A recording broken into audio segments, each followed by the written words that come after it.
Ինչ կանեիք, եթե Աստված ձեզ հետ խոսեր, բայց ոչ ոք չհավատար, նույնիսկ եկեղեցին։ Պատկերացրեք, մի ամբողջ ազգ նոր է ընդունել քրիստոնեությունը։ Բոլորը սպասում են, թե որտեղ պետք է կառուցվի առաջին գլխավոր տաճարը, եւ հանկարծ նրանց հոգևոր առաջնորդը հայտարարում է, որ Քրիստոսն ինքն է իջել երկնքից եւ կրակ է մուրճով ցույց տվել տեղը, բայց գիտեք, թե ինչն է ամենասարսափելին։ Նրան ոչ ոք չի հավատում։ Ամբողջ արքունիքն ու հոգևորականները նրան մեղադրում են ստի եւ խելագարության մեջ։ Այսօր մենք կբացահայտենք, թե ինչպես մեկ մարդ լքված բոլորի կողմից ստիպված եղավ մենակ դուրս գալ իր իսկ ժողովրդի դեմ, ինչպես նա ապացուցեց իր ճշմարտությունը, երբ նույնիսկ ամենամոտ մարդիկ նրանից երես թեքեցին։ Բայց ամենակարևորը, դուք կիմանաք այն սարսափելի գաղտնիքի մասին, որը թաքնված էր հենց այն հողի տակ, որի վրա Քրիստոսը հարվածեց իր մուրճով։ Մի գաղտնիք, որի պատճառով բոլորը վախենում էին նույնիսկ մոտենալ այդ վայրին։ Այս պատմությունը կստիպի ձեզ հարց տալ. արդյոք ես կհավատայի, թե կմիանայի ամբոխին։ Պատրաստվեք ցնցվելու, բաժանորդագրվեք հիմա եւ մեկնաբանություններում գրեք ձեր քաղաքը։ Տեսնենք, թե քանիսն ենք մենք։ Խավարը թանձրացել էր Արարատյան դաշտի վրա։ Լուսինը, որպես արծաթե մանգահ, հազիվ էր ճեղքում ամպերի թանձր շղարշը, ստեղծելով մի տեսարան, որը միաժամանակ եւ վեհ էր, եւ տագնապալի։ Լռություն էր, բայց ոչ խաղաղ։ Այդ լռությունը լի էր սպասումով, լարվածությամբ եւ մի ողջ ազգի չարթասանված, բայց հոգիներ կրծող հարցով։ Ուր պիտի կանգնեցվի այն տաճարը, որը պիտի դառնար նոր հավատքի սիրտը, քարեղեն աղոթքը եւ հայոց ինքնության հավերժական խարիսխը։ Մի վայր, որը պիտի վկայեր աշխարհին, որ այս հողի վրա Աստված ինքն է ընտրել իր ժողովրդին։ Վաղարշապատի հեթանոսական մեհյանների փլատակների մոտ, որոնց սևացած քարերը դեռ կարծես հիշում էին զոհաբերությունների կրակն ու արյունը, մի համեստ խցում ծնկաչոք աղոթում էր մի մարդ։ Նրա հագին հասարակ վանականի զգեստ էր, կոշտ ու քրքրված, բայց նրա ուսերին դրված էր մի ամբողջ թագավորության հոգևոր ճակատագիրը, մի բեռ, որը կարող էր քքել նույնիսկ ամենահզոր հսկային։ Դա Գրիգորն էր, լուսավորիչը։ Նրա դեմքը, որ փորագրվել էր 14 տարվա խորվիրապյան տանջանքներով, որտեղ օձերն ու կարիճներն ավելի ողորմած էին, քան մարդկային մոռացությունը, այժմ լուսավորված էր ներքին մի կրակով, որը չէր կարող մարել ոչ մի երկրային փորձություն։ Նա աղոթում էր ոչ թե բառերով, այլ իր ողջ էությամբ։ Նրա հոգին ճչում էր առ Աստված. Տեր, լսիր ծառայի ձայնը, որը հասնում է քեզ ոչ թե շուրթերից, այլ սրտի խորքից։ Դու քո անսահման ողորմությամբ լույս սփռեցիր այս հողի վրա, որը դարերով խարխափում էր կռապաշտության խավարում։ Դու բժշկեցիր մեր թագավորին, որի մարմինն ու հոգին այլայլվել էին մեղքից, եւ մկրտեցիր մեր ժողովրդին Արածանիի սուրբ ջրերում։ Բայց հիմա մենք կանգնած ենք խաչմերուկում, կույր ու անօգնական։ Մեր ձեռքերը մաքուր են, մեր սրտերը բաց, բայց մեր աչքերը չեն տեսնում ճանապարհը։ Ցույց տուր մեզ այն վայրը, ցույց տուր այն հողը, որը դու ընտրել ես, որտեղ պիտի փառաբանվի քո սուրբ անունը հավիտյանս հավիտենից։ Նրա ձայնը խզվում էր։ Հոգնածությունը, որ կուտակվել էր տարիների ընթացքում, ծանրացել էր նրա մարմնի վրա, բայց նրա ոգին անկոտրում էր, ինչպես Արարատի գագաթը։ Մի քանի թաղամաս այն կողմ, արքայական պալատում, որտեղ մետաքսե վարագույրներն ու ոսկեզոծ պատերն իզորու չէին խաղաղեցնել մեկ մարդու անհանգիստ հոգին, չէր քնում նաև Տրդատ երրորդ մեծ թագավորը։ Նա, ով վայրի խոզի կերպարանքով թավալվում էր փոշու մեջ, ուտում էր խոտ եւ մոռացել էր իր մարդկային էությունը, այժմ կրկին կրում էր արքայական թագը, բայց դրա ծանրությունը կարծես ավելացել էր։ Նրա հոգին դեռ անհանգիստ էր։ Նա քայլում էր իր սենյակում, հզոր ձեռքերը մեջքին հանգուցած, եւ նրա յուրաքանչյուր քայլը արձագանքում էր դատարկ դահլիճի լռության մեջ։ Նրա հայացքը հարած էր դեպի այն կողմը, որտեղ աղոթում էր Գրիգորը, այն մարդը, ում նա նետել էր մահվան գիրքը եւ ով վերադարձել էր նրան կյանք պարգևելու։ Նա հավատում էր լուսավորչին, նա հավատում էր Քրիստոսին, ով իրեն վերադարձրել էր ոչ միայն մարդկային կերպարանք, այլև մարդկային հոգի։ Բայց նա թագավոր էր, իսկ թագավորները սովոր են գործել, ոչ թե սպասել։ Ինչի ենք սպասում, Սուրբ Հայր, կարծես մտքում հարցնում էր նա Գրիգորին, եւ նրա մտքերը կարծես փոթորիկ լինեին։ Ժողովուրդը դարձի է եկել, հեթանոսական կուռքերը տապալված են, եւ նրանց փոշին ցրվել է քամուն։ տուր հրաման, և իմ լավագույն ճարտարապետները, իմ հազարավոր բանվորները կկառուցեն այնպիսի տաճար, որի նմանը աշխարհը չի տեսել։ Կառուցենք այն մեր մայրաքաղաքի սրտում, որպեսզի բոլորը տեսնեն մեր նոր հավատքի զորությունը և մեր Տիրոջ փառքը։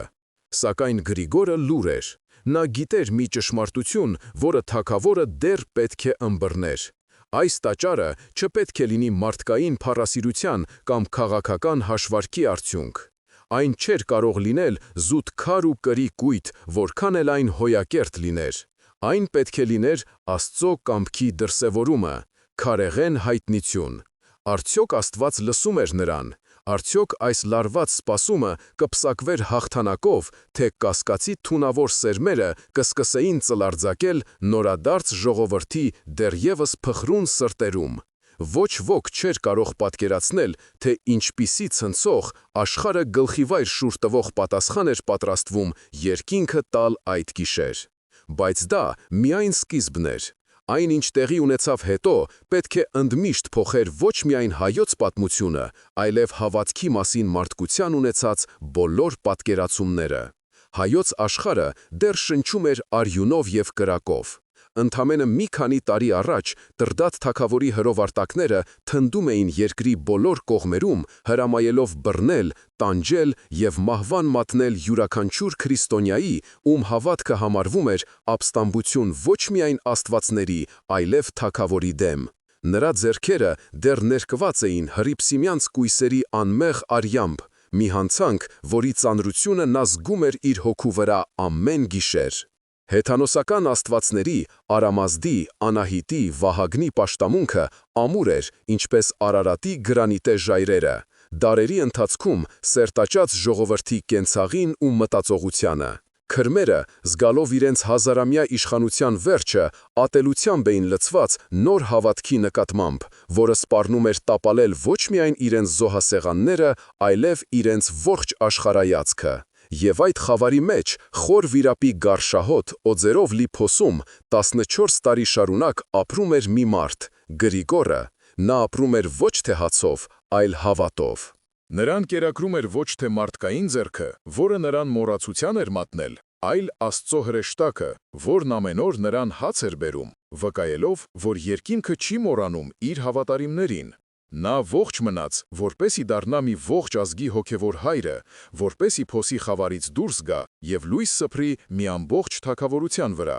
Հրաշքը տեղի ունեցավ։ Տրդատ թագավորը, որ հալածում էր քրիստոնյաներին, պատժվեց Աստծո կողմից։ Նա կորցրեց իր մարդկային կերպարանքը, դառնալով վայրի խոզ, որը թավալվում էր ցեխի մեջ, սարսափեցնելով իր իսկ ծառաներին։ Ոչ մի բժիշկ, ոչ մի կախարդ, ոչ մի քուրմ չկարողացավ օգնել նրան։ Այդ ժամանակ թագավորի քույրը, Խոսրովի դուխտը, տեսիլք տեսավ։ Փրկությունը գտնվում էր խոր վիրապի փոսում, այնտեղ, որտեղ բոլորը կարծում էին, թե մահն է թագավորում։ Երբ Գրիգորին հանեցին այնտեղից, շատերը չէին հավատում իրենց աչքերին։ 14 տարի օձերի ու կարիճների մեջ, առանց սննդի, անհնարին էր։ Բայց նա կանգնած էր նրանց առջև, հյուծված, մաշկը կպած ոսկորներին, բայց ողջ, նրա աչքերում կար մի լույս, որը մարդկային չէր։ Դա այն լույսն էր, որը կարող է ծնվել միայն տառապանքի և անսասան հավատքի միաձուլումից։ Նա աղոթեց, և Տրդատը բժշկվեց։ Այդ պահին ամեն ինչ փոխվեց։ Թագավորը, որ երեկ հրամայում էր սպանել, այսօր ծնկի եկավ Քրիստոսի առջև։ Նրա հետ ծնկի եկավ ողջ արքունիքը, զորքը և ժողովուրդը։ 301 թվականին Հայաստանը դարձավ աշխարհում առաջին պետությունը, որը քրիստոնեությունը ընդունեց որպես պետական կրոն։ Սկսվեց հեթանոսական տաճարների կործանումը։ Քար առ քար, սյուն առ սյուն, Գրիգորն ու Տրդատը մաքրում էին հայոց հողը կռապաշտության պղծությունից։ Ժողովուրդը, ոգևորված իր բժշկված թագավորով, ցնծությամբ մասնակցում էր այդ գործին։ Արացանի ջրերում տեղի ունեցավ զանգվածային մկրտություն։ Հայ ազգը վերածնվում էր, բայց կործանելը հեշտ էր, իսկ ինչ կառուցել դրա փոխարեն։ Անհրաժեշտ էր մի կենտրոն, մի վայր, որը կմիավորեր բոլորին։ Մի տաճար, որը կխորհրդանշեր Աստծո և հայ ժողովրդի միջև կնքված նոր ուխտը։ Այն պետք է լիներ ավելին, քան պարզապես շինություն։ Այն պետք է լիներ հայ եկեղեցու սիրտը, որտեղից կենարար արյունը կհոսեր դեպի ազգի բոլոր զարկերակները, դեպի ամենահեռավոր գյուղն ու ամենախոնար հոգին։ Եվ հենց այստեղ սկսվեց առաջին, գրեթե անտեսանելի, բայց խորը հոգևոր պայքարը։ Որտեղ կառուցել այդ տաճարը։ Ում կամքով պետք է որոշվեր այդ սրբազան վայրը։ Մարդու, թե Աստծո։ Այս հարցի պատասխանից էր կախված ոչ միայն մի շինության ճակատագիրը, այլև մի ողջ եկեղեցու ապագա ուղին։ Ոչ ոք չէր կարող պատկերացնել, որ այս հարցը կդառնա հավատքի և թերահավատության, աստվածային հայտնության և մարդկային տրամաբանության միջև առաջին մեծ բախման պատճառը։ Եվ այդ բախումը սպասեցնել չտվեց։ Տրդատ թագավորը, լինելով գործի մարդ, որի համար անորոշությունը թշնամուց ավելի վտանգավոր էր, հավաքեց իր խորհրդականներին և իշխաններին արքայական մեծ դահլիճում։ Նրա ձայնը հզոր էր և վճռական, ինչպես այն ժամանակ, երբ նա իր զորքերին մարտի էր տանում, և այդ ձայնից դահլիճի քարե պատերը կարծես դողում էին։ Նա չէր սիրում սպասել, հատկապես, երբ իր թագավորության ապագան էր դրված խաղասեղանին։ «Մենք կկառուցենք մեր մայր տաճարը վաղ առշապատի կենտրոնում», հայտարարեց նա, մատնացույց անելով քարտեզի վրա մի կետ, որը բոլորին քաջ հայտնի էր։ Այնտեղ, որտեղ կանգնած էր Անահիտի մեհյանը, որի ոսկե արձանը ես իմ ձեռքով տապալեցի։ Թող բոլորը տեսնեն, որ մեր Տերը հաղթել է կուռքերին։ Դա կլինի զորության և հաղթանակի խորհրդանիշ, որը կերևա մեր երկրի բոլոր ծայրերից։ Իշխանները հավանության գլխով արեցին։ Դա տրամաբանական էր, քաղաքականապես ճիշտ, խորհրդանշական։ Այն կցուցադրեր ոչ միայն նոր հավատքի, այլև թագավորական իշխանության ուժը։ Բայց Սուրբ Գրիգորը, որ ներկա էր ժողովին, լուռ էր։ Նրա լռությունը ավելի բարձր էր խոսում, քան ցանկացած առարկություն, և այդ լռության մեջ կար դարերի իմաստություն և երկնային հանգստություն։ Տրդատը նկատեց դա։ Նրա համար Գրիգորի լռությունը ավելի անհանգստացնող էր, քան բոլոր իշխանների բուռն ելույթները միասին վերցրած։ «Սուրբ հայր, դուք համաձայն չեք», հարցրեց նա, ձայնի մեջ հարգանք կար, բայց նաև մի փոքր անհամբերություն, որը նա փորձում էր թաքցնել։ Գրիգորը բարձրացրեց իր հայացքը. «Տեր արքա, մարդկային տրամաբանությունը իմաստուն է, բայց Աստծո իմաստությունը անսահման է։ Մենք չենք կարող մեր հավատքի տունը կառուցել քաղաքական հարմարավետության կամ հաղթանակի ցուցադրման հիմքի վրա։ Այս տաճարի հիմնաքարը պետք է դնի ինքը, Տերը։ Մենք պետք է աղոթենք և սպասենք նրա նշանին, որովհետև մարդու կառուցածը մարդը կարող է և քանդել, իսկ Աստծո կառուցածը հավերժ է»։ Իշխանների շարքերում տրտունջ սկսվեց։ Սպասել։ Ինչին։ Հեթանոս քրմերի մնացորդները դեռ թաքնվում էին լեռներում, ժողովրդի մեջ կասկածներ սերմանելով։ «Տեսնում եք, ձեր նոր Աստվածը ձեզ մենակ է թողել։ Նա նույնիսկ տուն չունի ձեր երկրում», շշնջում էին նրանք, փորձելով թունավորել նորահավատ ժողովրդի միտքը։ Մի տարեց իշխան, որի անունն էր Աշոտ և որի պապերը եղել էին Վահագնի քրմեր, ոտքի կանգնեց։ Նրա դեմքը կնճռոտ էր, ինչպես հին մագաղաթ, բայց աչքերը խորամանկ էին։ «Սուրբ հայր, մենք հարգում ենք ձեր իմաստությունը, որը ծնվել է խոր վիրապի տառապանքներից, բայց ժողովուրդը սպասում է, անորոշությունը վտանգավոր է, այն նման է ժանգի, որը կամաց-կամաց քայքայում է ամենաամուր զրահը։ Միգուցե Տերը արդեն խոսել է թագավորի միջոցով, չէ՞ որ նա է Աստծո օցիալը այս հողի վրա»։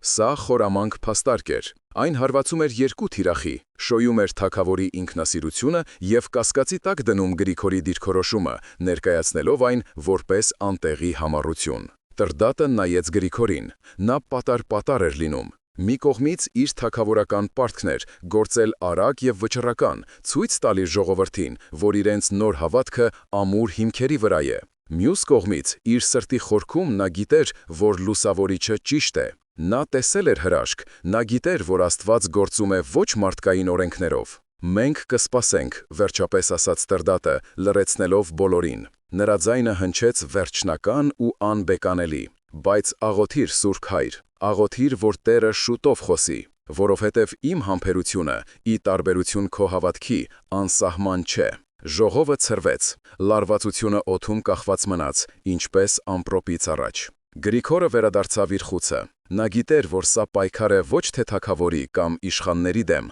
սա պայքար էր գայթակղության դեմ, գայթակղության ամեն ինչ անելու արագ, հեշտ և մարդկային տրամաբանությամբ։ Եվ նա սկսեց աղոթել այնպիսի ուժգնությամբ, ինչպես երբեք, որովհետև զգում էր, որ սա միայն սկիզբն է մի մեծ փորձության։ Իսկ ինչ կլիներ, եթե Աստված լռեր։ Այդ հարցը սկսեց տանջել ոչ միայն թագավորին, այլև ինքը լուսավորչին։ Օրերը դառնում էին շաբաթներ, շաբաթները՝ ամիսներ։ Երկինքը լուռ էր, կարծես պղնձից ձուլված լիներ, և ոչ մի աղոթք չէր կարողանում ճեղքել այդ անխոս պատնեշը։ Արարատյան դաշտում սկսվեց աննախադեպ երաշտ, որը չէին հիշում նույնիսկ ամենածեր մարդիկ։ Գետերը ցամաքեցին, դառնալով ճաքճքած հողի մոխրագույն ժապավեններ, իսկ հողը, որ միշտ առատաձեռնորեն կերակրում էր իր զավակներին, այժմ բացել էր իր չորացած շուրթերը և կարծես մահվան էր սպասում։ Սովի սպառնալիքը, որպես սև թռչուն, կախվեց երկրի գլխին, և նրա ստվերը ընկավ յուրաքանչյուր տան, յուրաքանչյուր ընտանիքի վրա,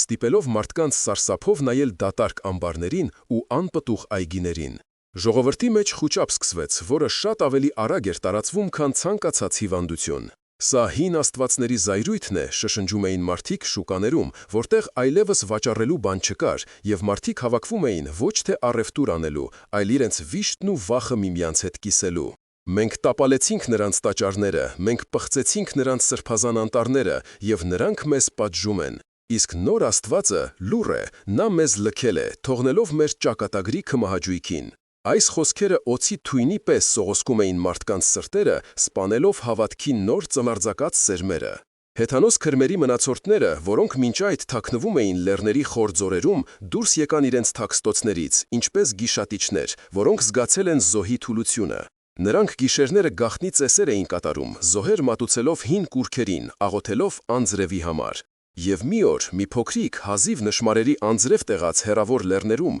մի անձրև, որը նույնիսկ չհասցրեց թրջել հողը, բայց դա բավական էր, որպեսզի նրանք հաղթականորեն հայտարարեին. «Տեսնում եք, Վահագնը լսեց մեզ, ձեր Քրիստոսը խուլ է ձեր աղոթքների հանդեպ, որովհետև նա օտար Աստված է, և այս հողը նրան չի ընդունում»։ Հավատքի հիմքերը, որոնք դեռ նոր էին դրվել, սկսեցին սասանվել։ Ինչ կասեն հավատացյալները գործոնը, դարձավ ամենօրյա գլխացավանք ոչ միայն թագավորի, այլև Գրիգորի համար։ Նույնիսկ ամենաամուր քրիստոնյաները, ովքեր իրև աչքով էին տեսել Տրդատի բժշկությունը, սկսեցին կասկածել. միգուցե իրենք սխալվել են, միգուցե հապճեպ որոսում են կայացրել։ Տրդատ թագավորը կանչեց Գրիգորին։ Նրա դեմքը մռայլ էր, ինչպես անպամած երկինքը, և նրա աչքերում այլևս չկար այն հիացմունքն ու երկյուղածությունը, որով նա նայում էր լուսավորչին իր բժշկությունից հետո։ Սուրբ Հայր, ես այլևս չեմ կարող սպասել։ Իմ ժողովուրդը տառապում է, իմ թագավորությունը քաոսի եզրին է։ Մենք պետք է ինչ-որ բան անենք։ Ցույց տանք նրանց, որ մեր հավատքը ուժեղ է։ Հրամայիր սկսել շինարարությունը։ Հիմա, որևէ տեղ, դա կհանգստացնի ժողովրդին, կփակի չար լեզուները, և միգուցե Տերը, տեսնելով մեր ջանքերը, կողորմա մեզ և անձրև կուղարկի։ Գրիգորի սիրտը կծկվեց։ Նա տեսնում էր թագավորի ցավը։ Նա լսում էր ժողովրդի տառապանքի ձայնը։ Ճնշումը անտանելի էր։ Միգուցե թագավորը ճիշտ է, միգուցե պետք է գնալ փոխզիջման, կառուցել մի ժամանակավոր եկեղեցի, մինչև Աստված ցույց տա իսկական վայրը։ Սա կլիներ իմաստուն քաղաքական քայլ, բայց նրա հոգու խորքում մի ձայն ասում էր. «Ոչ, Տեր արքա, հասկանում եմ քո հոգսը»։ Հանգիստ, բայց ամուր ձայնով պատասխանեց Գրիգորը, և նրա ձայնի մեջ կար պողպատի ամրություն, բայց հավատքը փոխզիջում չի սիրում։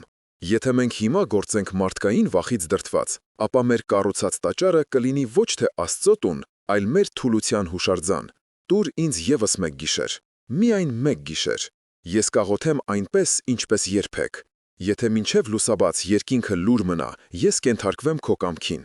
Տրդատը երկար նայեց լուսավորչի աչքերի մեջ։ Նա տեսավ այնտեղ ոչ թե համառություն, այլ անսասան հավատք։ Հավատք, որը կարող էր լեռներ տեղաշարժել։ Թող լինի այդպես, հոգոց հանելով ասաց նա։ Մեկ գիշեր, բայց ոչ ավել։ Այդ գիշեր Գրիգորի համար պետք է լիներ կամ հաղթանակի, կամ վերջնական պարտության գիշեր։ Նա գնաց իր խուցը, իմանալով, որ ոչ միայն իր, այլև մի ողջ ազգի ապագան կախված է այն բանից, թե արդյոք Աստված վերջապես կխախտի իր լռությունը։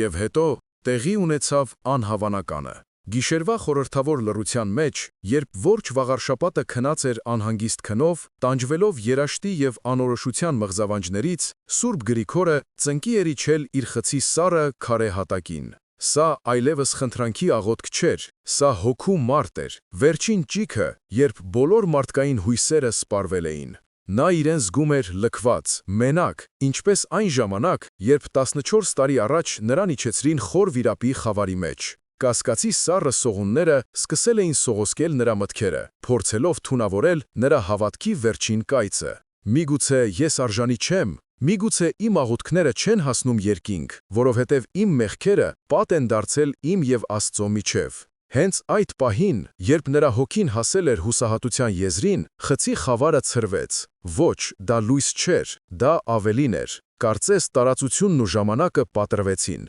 և ֆիզիկական աշխարհի օրենքներն այլևս չէին գործում։ Խցի պատերը անհետացան, և նրա առջև բացվեց անսահման, շլացուցիչ տեսարան, որը մարդկային միտքը չէր կարող ընկալել։ Երկինքը բացվեց, և լույսի մի հսկայական, ոսկեգույն սյուն իջավ երկրի վրա, միացնելով երկինքն ու երկիրը։ Այդ լույսի մեջ կային հրեշտակների անթիվ բազմություններ, զորքեր, որոնք փայլում էին արեգակից ավելի պայծառ, և նրանց զրահների վրա արտացոլվում էր Աստծո փառքը։ Նրանց երգի ձայնը նման էր հազարավոր ջրվեժների որոտին, բայց միևնույն ժամանակ այնքան ներդաշնակ էր, որ Գրիգորի սիրտը լցվեց անասելի խաղաղությամբ, և նրա բոլոր վախերն ու կասկածները հալվեցին ինչպես ձյունը գարնանային արևի տակ։ Եվ այդ լուսեսյան միջով երկնքից իջնում էր Միակը։ Նա մարդու որդու տեսք ուներ։ Նրա դեմքը փայլում էր հազանավոր արեգակների պես, իսկ աչքերը նման էին կրակի բոցի, որոնք թափանցում էին մինչև հոգու խորքը։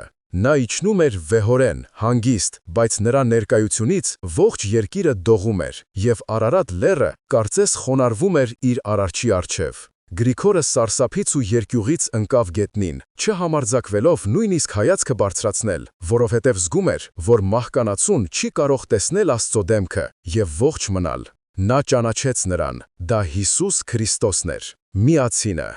Իջնող Տիրոջ ձեռքին կար ոչ թե թուր կամ գավազան, այլ ոսկե, կրակե մուրջ, որը խորհրդանշում էր ոչ թե պատերազմ, այլ արարում և կառուցում։ Երբ նա հասավ երկրին, նա կանգնեց Վաղարշապատի կենտրոնում, մի վայրում, որը ծածկված էր ավազով ու փոշիով, որտեղ գտնվում էր հին ստորգետնյա հեթանոսական տաճարի սանդարամետի մնացորդները։ Մի վայր, որը համարվում էր անիծված և որից մարդիկ խուսափում էին, նույնիսկ ցերեկով։ Եվ այդ պահին Տերը բարձրացրեց իր կրակե մուրճը։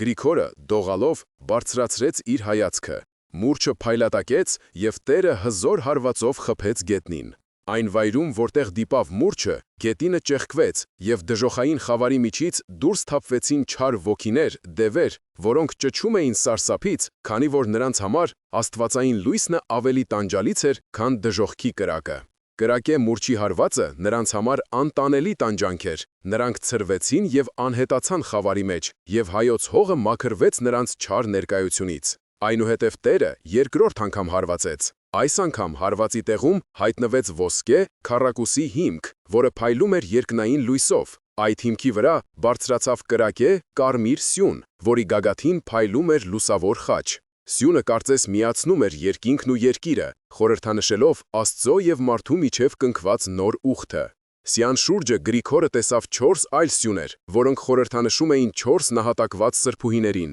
Հռիփսիմեին, Գայանեին և նրանց ընկերուհիներին, ում արյունով սրբագործվել էր հայոց հողը։ Այս ամենը միացված էր լուսավոր կամարներով, կազմելով մի հոյակերտ երկնային տաճարի ուրվագիծ, որի ճարտարապետը ինքը Աստված էր։ Եվ Գրիգորը լսեց մի ձայն, որը գալիս էր ոչ թե դրսից, այլ հնչում էր իր հոգու խորքում, մի ձայն, որը միաժամանակ և որոտ էր, և քնքուշ շշուկ. «Այստեղ կառուցիր իմ տունը, որովհետև այստեղ իջավ Միածինը»։ Տեսիլքը անհետացավ նույնքան հանկարծակի, որքան հայտնվել էր։ Գրիգորը մնաց մենակ իր խցի խավարում, բայց այժմ խավար չկար, նրա ողջ էությունը լցված էր այն շլացուցիչ լույսով, որը նա տեսել էր։ Նա դողում էր, բայց ոչ վախից, այլ անսահման երախտագիտությունից։ Նրա այտերով հոսում էին արցունքներ։ Նա գիտեր, թե ինչ պետք է աներ։ Աստված խոսել էր,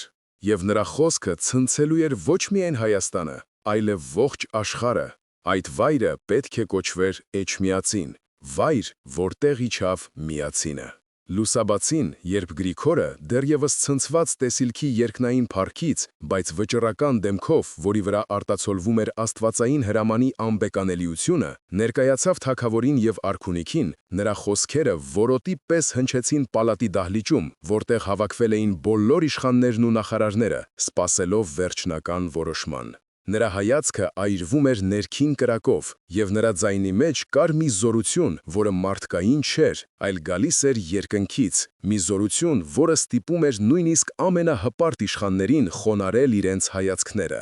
Տերը խոսեց։ Նա ինքը ցույց տվեց վայրը, հայտարարեց նա, եւ նրա ձայնի մեջ չկար ոչ մի կասկածի նշույլ։ Եվ նա մանրամասն նկարագրեց իր տեսիլքը, երկնքի բացվելը, Քրիստոսի իջնելը, լույսի սյունը, հրեշտակների զորքերը, կրակե մուրճը, դևերի փախուստը եւ երկնային տաճարի ուրվագիծը, որը նա տեսել էր իր հոգու աչքերով։ Տրդատ թագավորը լսում էր, շունչը պահած։ Նա, ով իր մաշկի վրա զգացել էր Աստծո հրաշքի զորությունը, ով խոզի կերպարանքից վերադարձել էր մարդկային կյանք, անմիջապես հավատաց։ Նրա աչքերը լցվեցին արցունքներով, եւ նրա սիրտը թրթռում էր երախտագիտությունից։ Նա պատրաստ էր անմիջապես ծնկի իջնել եւ փառք տալ Աստծուն, որը ոչ միայն բժշկել էր իրեն, այլև ողորմություն էր ցուցաբերել իր ողջ ազգին։ Բայց մյուսները, երբ Գրիգորն ավարտեց իր պատմությունը, դահլիճում տիրեց սառը ծանր լռություն, որն ավելի խոսուն էր, քան ցանկացած բացականչություն։ Իշխանները նայում էին միմյանց, հետո Գրիգորին, եւ նրանց հայացքներում կար ոչ թե ուրախություն կամ երկյուղացություն, այլ շփոթություն, անվստահություն եւ նույնիսկ վախ։ Նրանք լսել էին մի պատմություն, որը դուրս էր իրենց ընկալման սահմաններից։ Սուրբ Հայր վերջապես խախտեց լռությունը այն նույն տարեց իշխանը, Աշոտը, որը նախկինում առարկել էր։ Նրա ձայնը հնչում էր հարգալից, բայց նրա խոսքերի տակ թաքնված էր կասկածի սառույցը։ Մենք չենք կասկածում ձեր սրբությանը, բայց տեսիլք, երազ, ինչպես կարող ենք վստահ լինել, որ դա Աստծուց էր եւ ոչ թե ձեր հոգնած մտքի արդյունք, որը ծնվել է երկարատև աղոթքներից ու պահքից։ Մեկ այլ իշխան, որ հայտնի էր իր պրագմատիզմով եւ սառը դատողությամբ, ավելացրեց. Եվ այն վայրը, որը դուք նշում եք, դա անապատ է, ավազուտ, այնտեղ նույնիսկ ջուր չկա։ Ինչպես կարող ենք այնտեղ տաճար կառուցել։ Դա անմտություն է։ Մեր մայրաքաղաքի կենտրոնը պատրաստ է, այնտեղ կան ճանապարհներ, բանվորներ։ Սա անհավանական է, շշնջաց երրորդը։ Մենք պետք է մեր ողջ քաղաքավորության ճակատագիրը կառուցենք մի երազի վրա։ Երբ նա դա ասաց, ամբողջ դահլիճը կարծես սառեց։ Սկսվեց բուռն քննարկում։ Շատերը, հատկապես նրանք, ովքեր դեռևս կապված էին հեթանոսական անցյալի հետ, տեսիլքը համարեցին վտանգավոր նշան։ Նրանք վախենում էին այն վայրից, որը նշել էր Գրիգորը։ Դարեր շարունակ այն համարվել էր չար ոգիների բնակատեղի, Սանդարամետի ստորգետնյա պաշտամունքի վայր։ Նա ուզում է մեզ տանել դևերի բույնը, չարախնդորեն ասում էին ոմանք։ Անգամ նոր ձեռնադրված եպիսկոպոսների եւ քահանաների շրջանում, ովքեր կրթություն էին ստացել Կեսարայայում եւ սովոր էին հունական տրամաբանությանը, կար տարակուսանք։ Հրաշքները, տեսիլքները նրանց համար պատկանում էին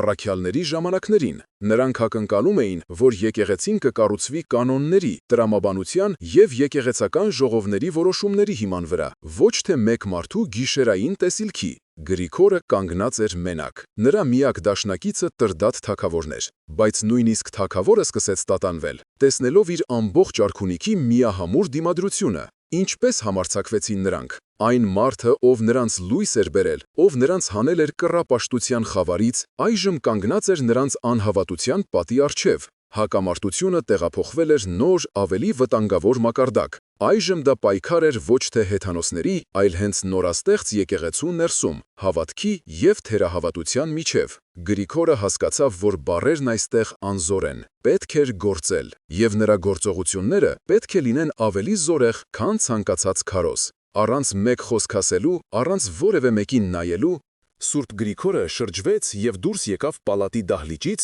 թողնելով իր հետևից շփոթված իշխաններին եւ տատանվող թագավորին։ Նրա քայլերը հաստատուն էին, նրա մեջքը ուղիղ, եւ նրա ողջ էությունից ճառագում էր մի վճռականություն, որը ծնվում է ոչ թե մարդկային համառությունից, այլ աստվածային հրամանին ենթարկվելուց։ Նա չէր գնում իր խուցը, նորից աղոթելու կամ մենության մեջ մխիթարություն փնտրելու։ Նա գնում է այնտեղ, որտեղ իջել էր միածինը, որովհետև գիտեր, որ հավատքը պետք է դրսևորվի ոչ միայն խոսքով, այլև գործով, մի գործով, որը կլրեցնի բոլոր թերահավատներին։ Նա վերցրեց մի պարզ փայտե խաչ, որը միշտ իր հետ էր, եւ գնաց դեպի այն ամայի վայրը, որը բոլորը համանում էին անիծված, մի վայր, որի անունը նույնիսկ վախով էին տալիս։ Տրդատ թագավորը, տեսնելով նրա անսասան վճռականությունը, մի պահ տատանվելուց հետո զգաց, որ չի կարող նրան մենակ թողնել։ Նրա սրտում պայքարում էին թագավորական հեղինակությունը եւ նորահայտ հավատքը, եւ հավատքը հաղթեց։ Նա հրամայեց իր թիկնապահներին եւ մի քանի հավատարիմ իշխանների,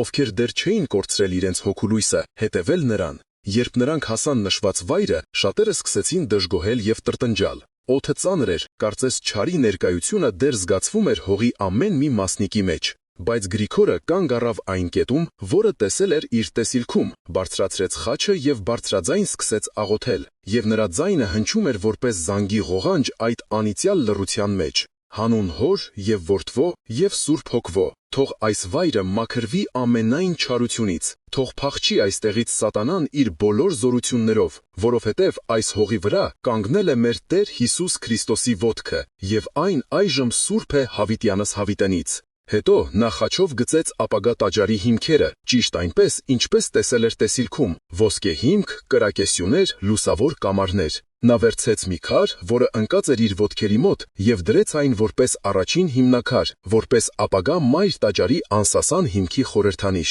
Այդ պահին ամբողջ եկեղեցին սարեց։ Հանկարծակի պարզ անամպ երկնքում հայտնվեց մի ամպ, եւ լույսի մի շող ճեղքեց այն, ընկնելով ուղիղ այն վայրի վրա, որտեղ կանգնած էր Գրիգորը։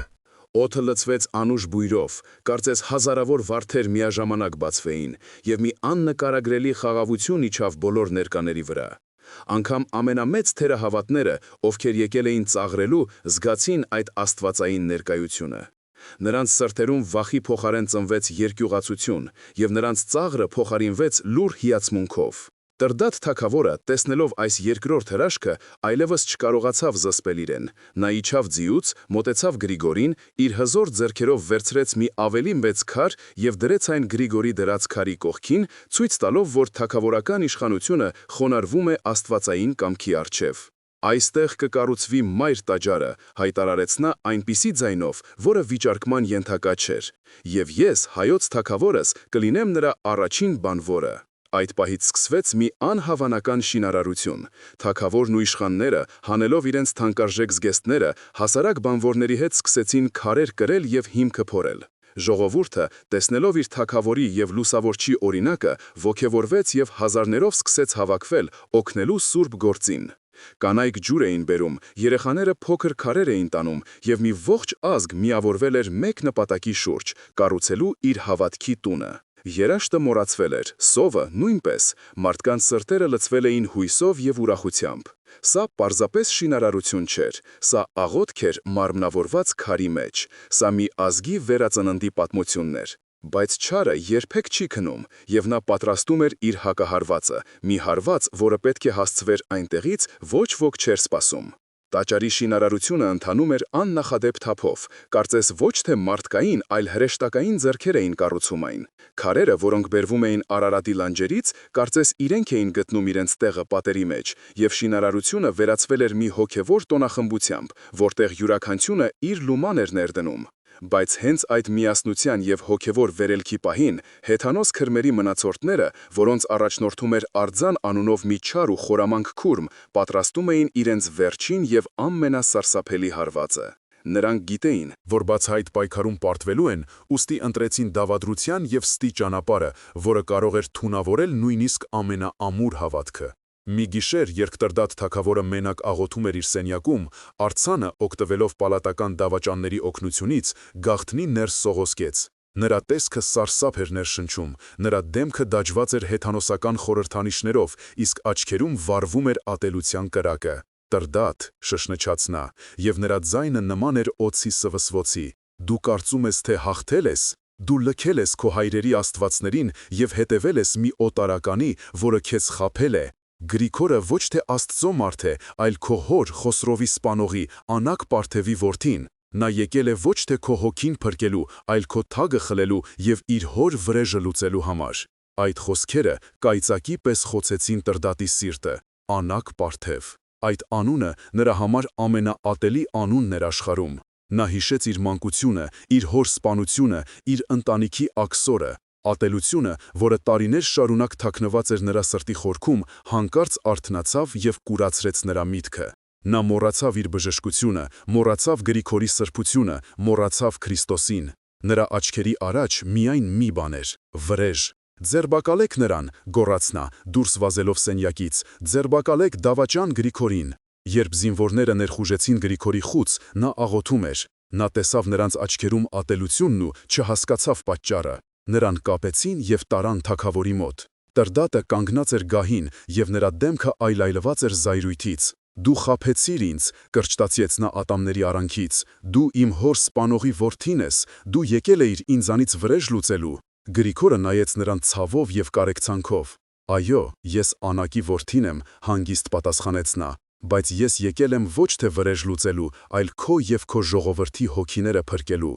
Իմ հայրը մեղք գործեց, և ես իմ ողջ կյանքը նվիրել եմ այդ մեղքը քավելուն։ Բայց Տրդատը խուլ էր։ Նա հրամայեց Գրիգորին ենթարկել անլուր տանջանքների, հուսալով, որ նա կխոստովանի իր դավադրությունը։ Բայց Գրիգորը լուռ էր, նա միայն աղոթում էր իր տանջողների համար։ Տեսնելով, որ տանջանքները անօգտուտ են, Տրդատը որոշեց նրան նետել խոր վիրապի գուբը, որպեսզի նա այնտեղ մեռնի դանդաղ ու տանջալից մահով, ճիշտ այնպես, ինչպես նա էր արել 14 տարի առաջ։ Երբ Գրիգորին իջեցնում էին փոսը, նա նայեց երկնքին և ասաց. «Տեր, ների՛ր նրանց, քանզի չգիտեն, թե ինչ են անում»։ Եվ այսպես լույսը կրկին հայտնվեց խավարի մեջ։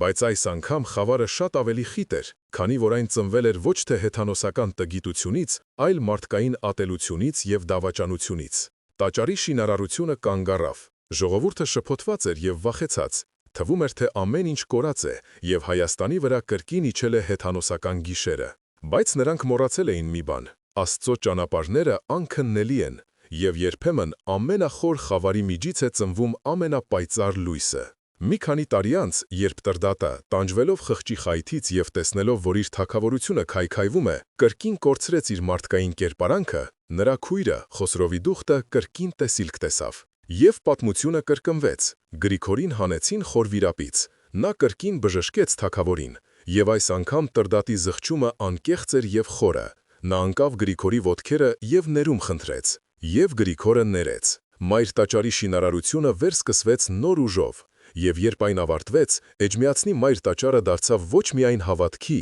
այլև ներողամտության և հաշտության խորհրդանիշ։ Այն դարձավ մի վկայություն այն բանի, որ Աստծո սերը ավելի ուժեղ է, քան մարդկային ցանկացած ատելություն։ Այն դարձավ հայ եկեղեցու սիրտը, որը մինչ օրս բաբախում է, իր զավակներին կանչելով դեպի լույս, հավատք և սեր։ Այս պատմությունը մեզ սովորեցնում է մի կարևոր դաս. փորձությունները ուղարկվում են ոչ թե մեզ կործանելու, այլ մեր հավատքը ամրապնդելու համար։ Եվ նույնիսկ ամենախոր փոսի մեջ, երբ թվում է, թե բոլորը մեզ լքել են, Աստված մեզ հետ է։ Նա երբեք չի թողնում իր զավակներին։ Եվ եթե մեր սրտում կա հավատք, ապա ոչ մի խավար չի կարող հաղթել այն լույսին, որը նա մեզ պարգևել է։ Իսկ դուք, սիրելի բարեկամներ, ինչ կանեիք Տրդատի կամ Գրիգորի փոխարեն։ Կկարողանայիք արդյոք ներել նրան, ով ձեզ դավաճանել է։ Կկարողանայիք արդյոք պահպանել ձեր հավատքը ամենացաներ փորձությունների ժամանակ։ Կիսվեք ձեր մտքերով մեկնաբանություններում։ Եկեք միասին խորենք այս հզոր պատմության դասերի